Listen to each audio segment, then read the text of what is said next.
आइए फ्रेंड्स, प्रश्नावली 6.5 का फर्स्ट क्वेश्चन देखते हैं। कह रहा है कि कुछ त्रिभुजों की भुजाएं नीचे दी गई हैं, निर्धारित कीजिए कि इनमें से कौन कौन से त्रिभुज समकोण त्रिभुज हैं। इस स्थिति में कर्ण की लंबाई भी लिखिए।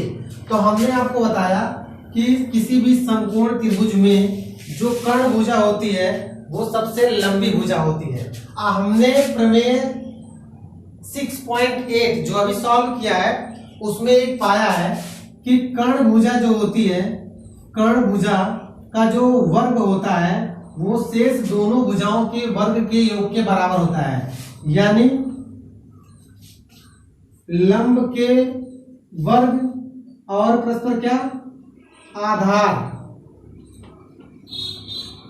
आधार का वर्ग, इन दोनों के योग के क्या होता है, बराबर होता है। हमने यही पढ़ा है। और हमने एक चीज और नोटिस किया है कि कर्ण भुजा जो होती है वो सबसे लंबी भुजा होती है। क्यों बताइए? कर्ण अकेले इन दोनों भुजाओं के बराबर है, अर्थात कर्ण लंब से भी बड़ा है, आधार से बड़ा है। इसका मतलब कर्ण सबसे लंबी भुजा है। कर्ण क्या है? सबसे लंबी भुजा। तो हम यहाँ लिखते हैं कर्ण जो है, कर्ण सबसे लंबी भुजा होती है। बस मेरा अब हम क्वेश्चन नंबर फर्स्ट को सॉल्व करते हैं। देखिए क्वेश्चन नंबर फर्स्ट दिया है 7 सेंटीमीटर, 24 सेंटीमीटर और 25 सेंटीमीटर। अब इसको आपको सॉल्व करना है। सॉल्व कैसे करेंगे? देखिए कह रहा है कुछ त्रिभुजों की भुजाएं दी गई हैं। कोई त्रिभुज है जिनकी भुजाएं दे रखा है, तो कह रहा है कि निर्धारित कीजिए इनमें से कौन से त्रिभुज समकोण त्रिभुज है। समकोण त्रिभुज तभी होगा जब ये इस सिचुएशंस को फॉलो करेगा, यानी कर्ण का स्क्वायर, लंब का स्क्वायर प्लस आधार का स्क्वायर, यानी ये बराबर होगा इन दोनों भुजाओं के योग के। और जो सबसे लंबी भुजा होगी वही कर्ण होगी, जो सबसे बड़ी भुजा होगी वही क्या होगी, कर्ण होगी। तो इन तीनों में देखने से पता चल रहा है कि 7, 24, 25 में सबसे बड़ी भुजा क्या है, 25। अर्थात कर्ण बराबर कितना हो जाएगा, कर्ण बराबर हो जाएगा 25 सेंटीमीटर, अर्थात सबसे बड़ी भुजा।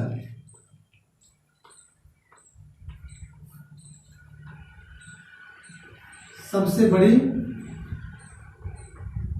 भुजा, ठीक है। देखिए इस स्थिति में कर्ण की लंबाई भी लिखिए। तो कर्ण की लंबाई मुझे पहले ही पता चल गया कि इन तीनों भुजाओं में से सबसे बड़ी भुजा 25 सेंटीमीटर वाला है, अर्थात यही क्या है, कर्ण है।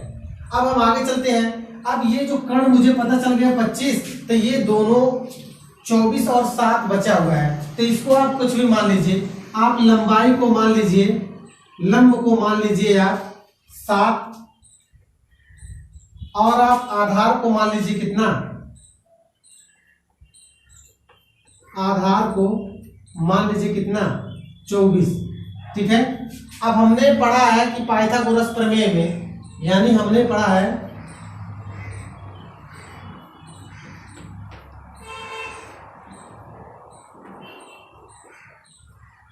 पाइथागोरस प्रमेय से हमने पढ़ा है कि कर्ण का स्क्वायर जो होता है,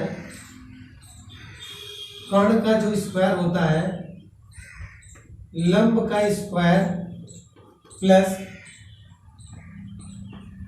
आधार के स्क्वायर के योग के बराबर होता है।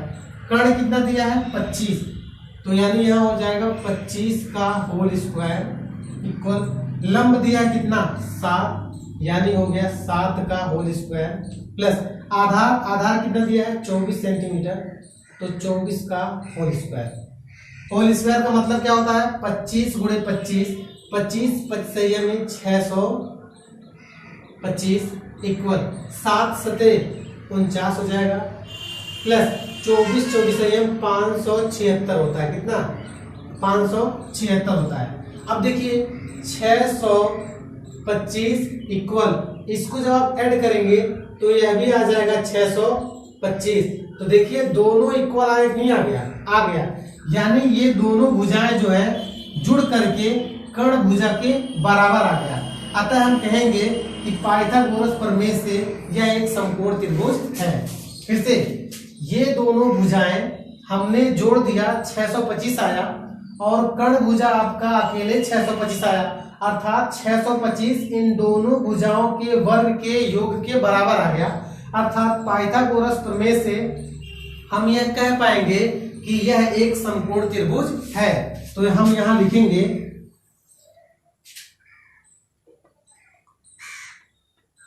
अतः पीजीटी यानी पाइथागोरस थ्योरम से हम कह पाएंगे कि भुजा 7 सेंटीमीटर, देखिए भुजा 7 सेंटीमीटर 24 सेंटीमीटर कामा 25 सेंटीमीटर एक समकोण त्रिभुज है।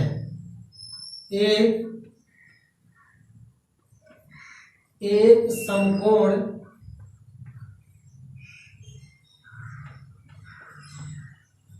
त्रिभुज है। तो ये आपका हो गया आंसर। दोस्तों आपको ऐसे ही लगाने हैं। चलिए अब क्वेश्चन नंबर 2 सॉल्व करते हैं। सबसे पहले इसे इरेज करते हैं।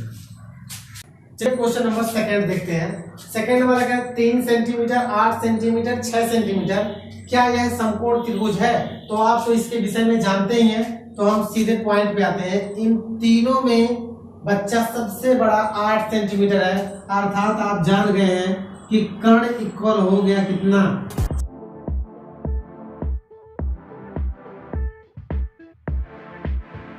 तीनों में सबसे बड़ा है क्या 8, अर्थात कर्ण क्या होगा, सबसे बड़ी भुजा होगी 8 सेंटीमीटर।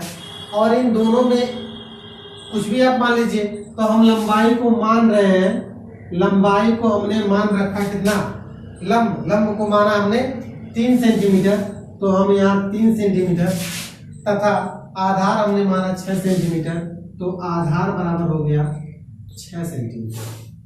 ठीक है,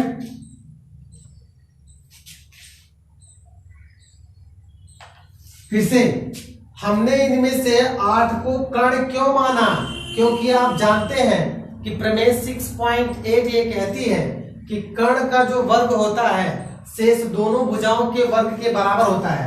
यानी इन दोनों भुजाओं से सबसे बड़ी भुजा कर्ण होती है, अर्थात 3 8 6 में सबसे बड़ी भुजा 8 होगी, अर्थात सबसे बड़ा कर्ण होगा। और 3 और 6 को आप कुछ भी मान लीजिए, हमने लंब को माना 3 और आधार को माना 6। अब हम पाइथागोरस प्रमेय से, यानी अब हम पीजीटी यानी पाइथागोरस थ्योरम से हम जानते हैं कि कर्ण का जो वर्ग होता है दोनों भुजाओं के वर्गों के योग के बराबर होता है। यानी लंब के वर्ग प्लस आधार के वर्ग के योग के बराबर होता है। तो कर्ण हमने मान रखा है 8, तो यहाँ लिखेंगे 8 का होल स्क्वायर बराबर, हमने लंब माना है 3, यानी 3 का क्या हो जाएगा होल स्क्वायर, प्लस आधार माना है 6, यानी 6 का क्या होल स्क्वायर। 8 टाइम आप देख रहे हैं 64 होता है, 3 का वर्ग 9 होता है और 6 का वर्ग 36 होता है। यहाँ देख रहे हैं 64 इक्वल कितना 36 9 45। क्या कर्ण की भुजा दोनों भुजाओं के वर्गों के योग के बराबर आ गई? तो आप कहेंगे नहीं आया। तब कहेंगे कि सर ये जो दे रखा है 8 सेंटीमीटर 3 सेंटीमीटर 6 सेंटीमीटर, ये कभी भी समकोण त्रिभुज नहीं हो सकते हैं, अतः ये समकोण त्रिभुज नहीं है। तो यहाँ लिखेंगे समकोण त्रिभुज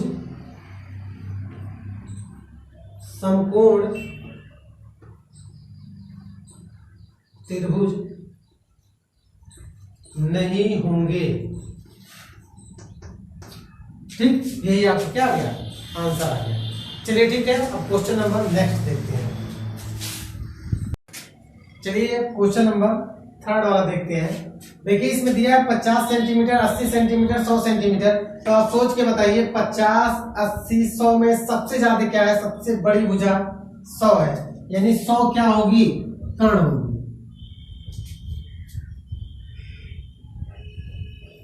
यानी सबसे बड़ी क्या होगी, कर्ण होगी। तो कर्ण कितना है, तो कर्ण कहेंगे सर 100 है, तो लिखेंगे 100। अब कर्ण क्या है, सबसे बड़ी भुजा है, तो यहां लिखेंगे सबसे बड़ी भुजा, सबसे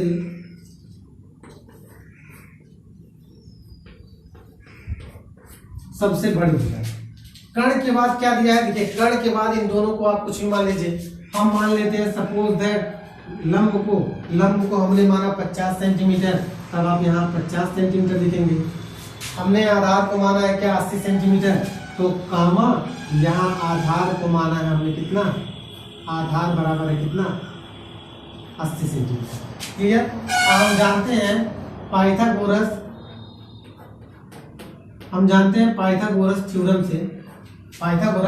थ्योरम से हम जानते हैं कि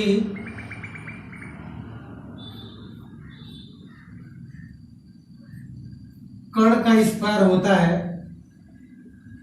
लंब का स्क्वायर प्लस आधार का स्क्वायर।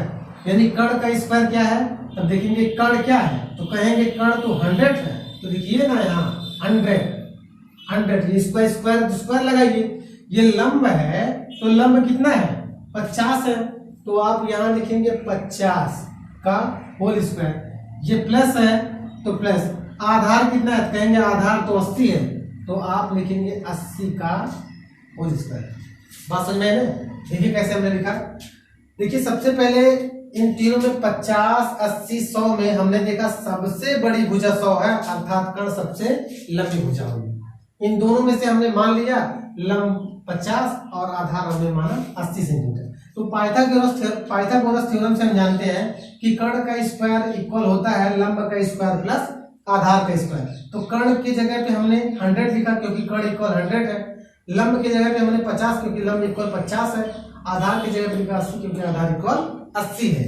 तो देखिए 100 का कैसे वर्क करेंगे, तो 100 है, लेकिन फिर डबल जीरो आप बढ़ा देंगे इक्वल, अर्थात 10,000।